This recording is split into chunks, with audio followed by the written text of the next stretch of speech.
Quando Napoleão perdeu a guerra, a família real portuguesa não voltou para a Europa. O Brasil, naquela altura dos acontecimentos, tinha se tornado o melhor lugar para se chamar de lar, ou de sede do Império Colonial Português. Faltava apenas arrumar a casa, enfeitar o Rio de Janeiro, dar uma sofisticação a este reino tropical. Foi o que fez Dom João.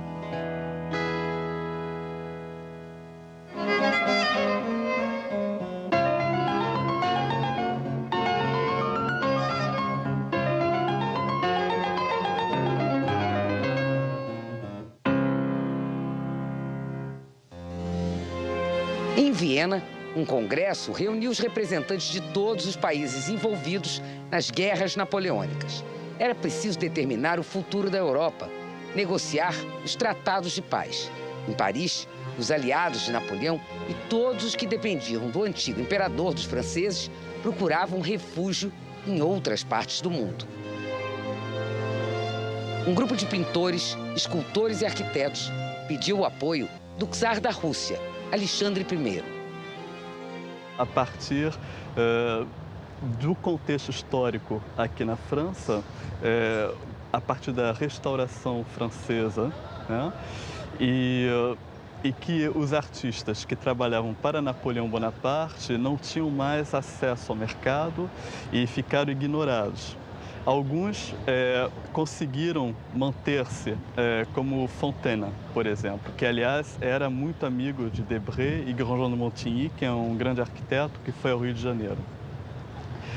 E, a partir daí, o que aconteceu foi que houve a visita do czar Alexandre I aqui em Paris e Grandjean de Montigny, Le Breton, secretário Le Breton do Instituto da França, e Debré insistiram com o arquiteto Fontana para falar com o czar, dizer que eles estão disponíveis para trabalhar na Rússia.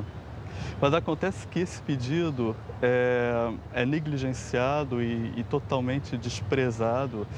E justamente o Conde da Barca, ministro português, na época serviço aqui, aproveitou desse clima que ficou tenso e propôs então que eles, de ir ao Brasil, criar a Academia de Belas Artes.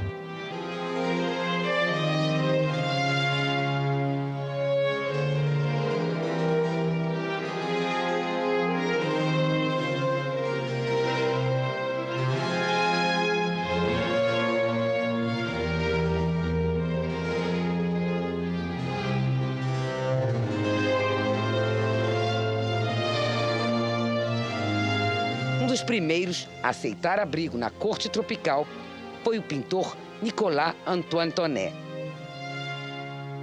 que em seguida convenceu Joachim Le Breton, ex-diretor do Instituto de Artes da França, o pintor Jean-Baptiste Debré, o arquiteto Grandjean de Montigny e um grupo de artesãos e artífices. É o grupo principal da missão. Quer dizer, chegam no verão de 1816, Grandjean de Montigny, os dois irmãos Tonnet, o escultor e o pintor, e Jean-Baptiste Debré. Eles chegam a bordo de um navio americano, que eu acho uma coisa muito interessante. A missão francesa vem a bordo de um navio americano. E escondida dos ingleses. Sim, eu acho que os ingleses teriam afundado esse navio se soubessem que eles estavam vindo para cá. Na nova sede da corte portuguesa, havia emprego e dinheiro para todo tipo de antigos servidores de Bonaparte. E vieram as modistas, os confeiteiros, os alfaiates, os peruqueiros, as professoras de dança e de cultura francesa. E as vedetes também.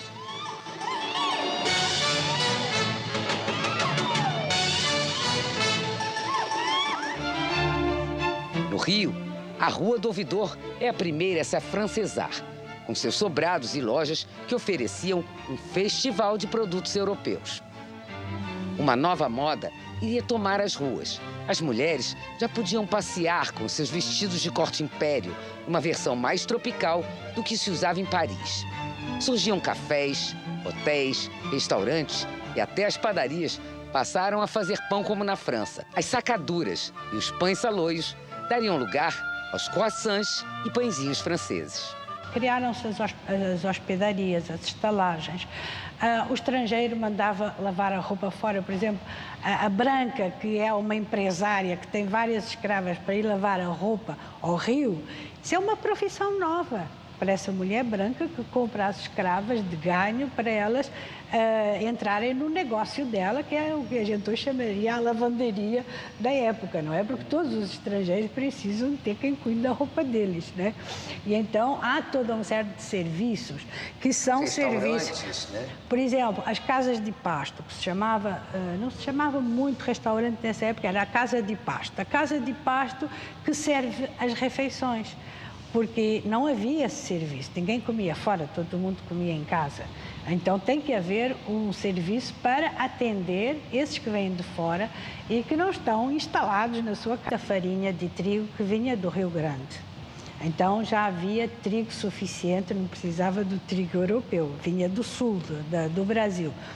E então há, por exemplo, um francês que garante que o seu pão é feito sem o negro pôr as mãos nele. Isso é dito no anúncio.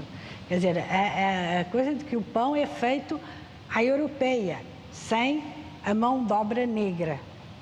Porque o europeu não gostava de pensar que o pão tivesse sido amassado por um escravo.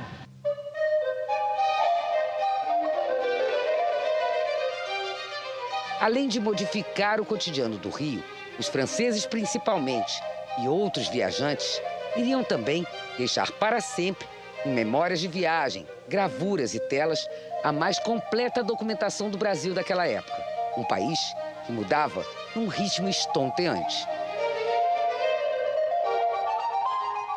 Quem vai registrar essa vida brasileira anterior à chegada da corte vai ser exatamente um desses franceses, vai ser Jean-Baptiste Debray. Ele vai fazer os instantâneos, né?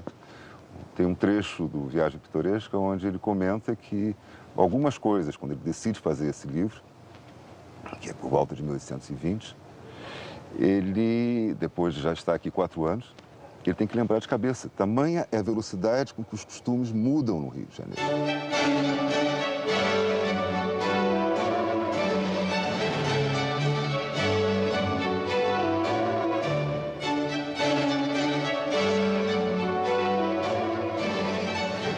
Nas ruas do centro do Rio, Debray iria descobrir uma cidade que juntava nobres, damas, funcionários da corte, gente comum e uma maioria de negros, escravos ou libertos, vindos de diferentes nações africanas, com tipos bastante diversos e que ainda se vestiam de acordo com sua origem.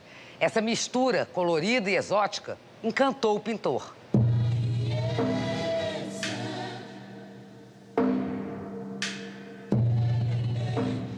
E é uma cidade extraordinária, né, no ponto de vista de exotismo.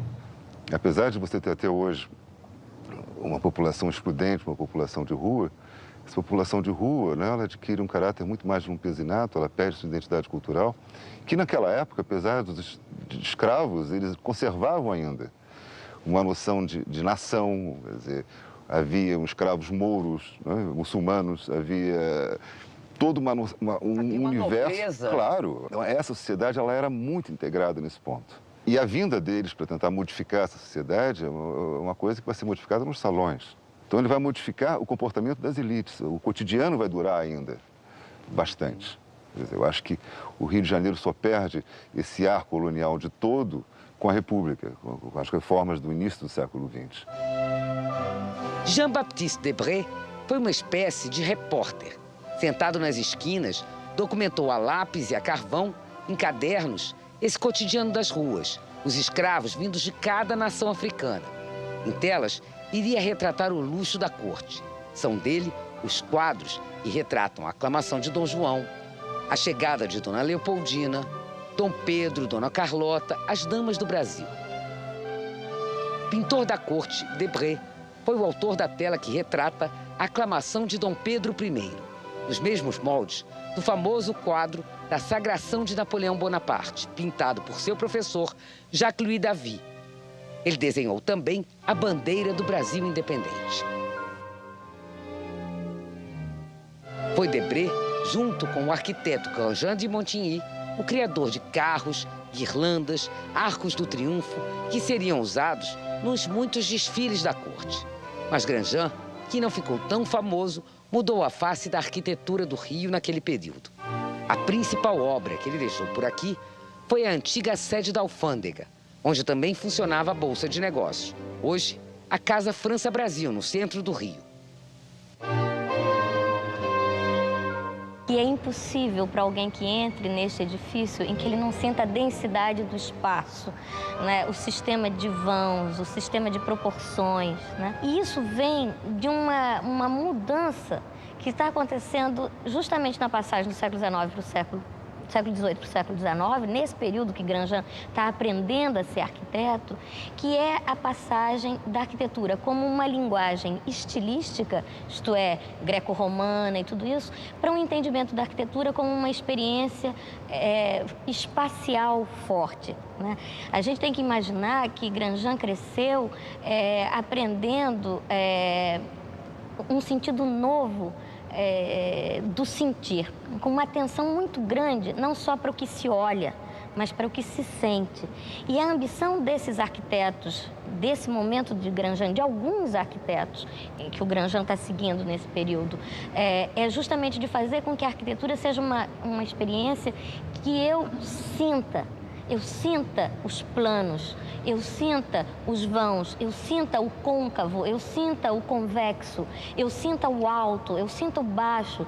Espaço fala. E isso é o espaço. É isso que ele traz aqui nesse prédio, é isso que a gente sente na casa dele, na Gávea, né? É uma arquitetura muito depurada, ela é muito mínima, minimalista, simples, né? Muito simples nos seus detalhes decorativos. Por quê? Porque o que está sendo pensado por ele e que ele quer que a gente observe é essa relação de proporções, de planos, de geometrias simples e complexas e que permitem que esse edifício seja o que ele é até hoje para nós, 200 anos depois, que tem essa majestade, essa grandeza e que propicia essa experiência forte, né? É um edifício que não se esquece, né? É uma experiência que não se esquece. Grandjean chegou a projetar um novo palácio para o novo Brasil, depois da independência. Teria uma avenida larga, imperial, como as que Napoleão mandara construir em Paris, cercada de palmeiras, mas o prédio, que seria ocupado por Dom Pedro I e Dona Leopoldina, jamais saiu do papel. Foi o traço e a noção de espaço de Grandjean de Montigny que influenciaram a construção do palacete do Visconde de Itamaraty.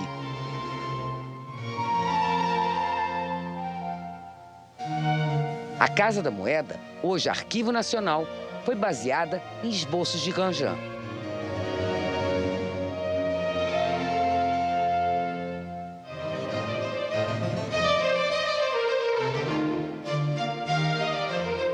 Leopoldina da Áustria, que se tornaria a primeira imperatriz do Brasil e que foi homenageada com festas e cortejos decorados pelos artistas da missão francesa, traria um novo grupo de artistas e cientistas, entre eles o pintor Thomas Ender e os naturalistas Carl von Martius e Johann von Spix.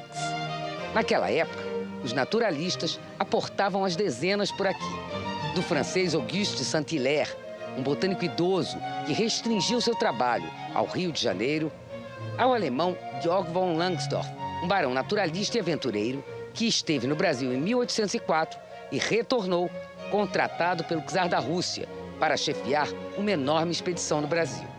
Em 1821, quem se juntou a ele foi o pintor alemão Johann Moritz Rugendas, que documentou a viagem pitoresca através do Brasil, em 500 gravuras e 70 telas.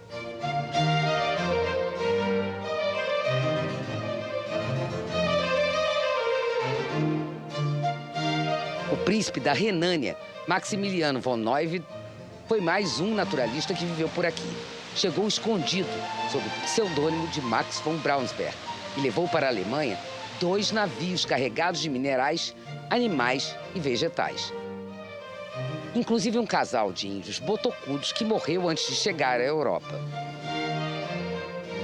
No início do século XIX, o sonho de qualquer naturalista era vir para o Brasil, um país com tudo a descobrir. Chegar aqui e coletar o maior número possível de animais e plantas e se dedicar ao estudo deles. Em 3 anos de expedições por aqui, o botânico Carl von Martius descobriu 6.000 novas espécies, um número impensável até então.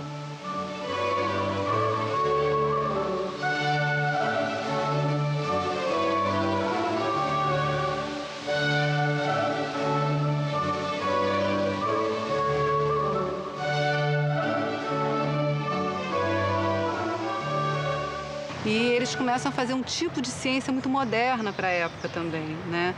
E além, então, da quantidade de espécimes coletados, a qualidade do trabalho deles é excepcional. Basta a gente ver os livros que eles produziram. Tem os livros de imagens detalhadíssimos, com os melhores desenhistas da época. Eles aqui recolhiam as plantas ou os animais, levavam, né, para a Europa, e lá vários artistas se debruçavam sobre o material. E então, além desse material iconográfico, a gente tem um material também de descrição textual magnífico, né? E eles eram muito precisos. E é interessante que eles tinham um trabalho que era muito rico, é um pouco diferente, talvez, do cientista de hoje em dia, porque hoje em dia a gente tende a só estudar um aspecto das questões, né? Então você se especializa num assunto e só entende daquilo. E naquela época não, eles tentavam dar conta do todo. A viagem de von Martius e Spix começou em torno do Rio de Janeiro.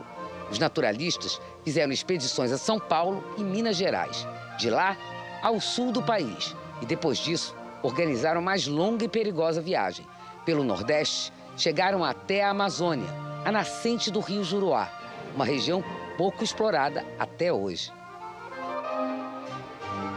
O botânico, na época, ele não era só um taxonomista, ele também buscava compreender o solo, a região onde a planta estava inserida, o tipo de clima que era necessário para que ela sobrevivesse, a interação das plantas com as outras em volta, tanto que ele buscava sempre descrever também as paisagens em torno das plantas que ele coletava. E essa questão da alimentação é fundamental, né, do tipo de nutrientes que a planta precisa, etc.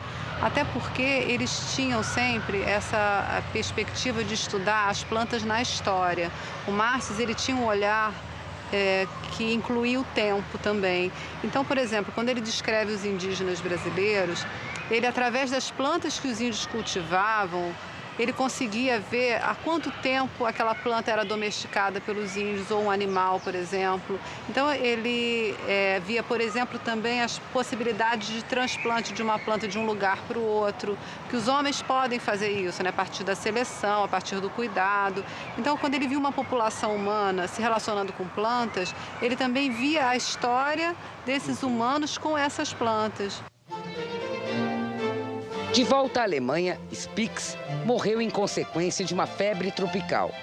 Von Martius publicou os 3 volumes sobre as viagens da dupla e estudou a flora brasileira até os 84 anos. Seu maior trabalho, os 40 volumes da Flora Brasiliensis, uma obra de referência na botânica até os dias atuais.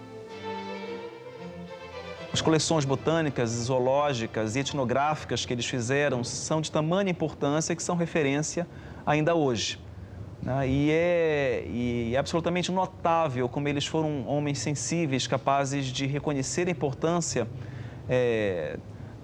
desse acervo, de cuidar desse acervo, transportar esse acervo. A coleção do Martius deu ensejo para a publicação, anos depois, da Flora Brasiliensis. Botânicos, ainda no final do século XIX, alguns botânicos diziam que o Brasil tinha sorte de ter a Flora Brasiliensis, que muitos países tropicais não tinham uma iniciativa semelhante. O Martius, ele não faz a flora sozinho, na verdade, ele articula dezenas de pesquisadores. Então, junto com a descrição de muitas espécies, ele fez também revisões taxonômicas de praticamente todas as espécies conhecidas para o Brasil na época. Então, aquilo se torna uma referência, se torna uma espécie de marco zero da botânica brasileira. O curioso é que boa parte dos estudos originais de Martius foi posta à venda pelo Museu de Berlim pouco antes da Segunda Guerra Mundial. O cientista Emílio Geld comprou a coleção para o Instituto Geld, no Pará, onde até hoje está preservada. O pouco que ficou em Berlim foi destruído num bombardeio durante a guerra.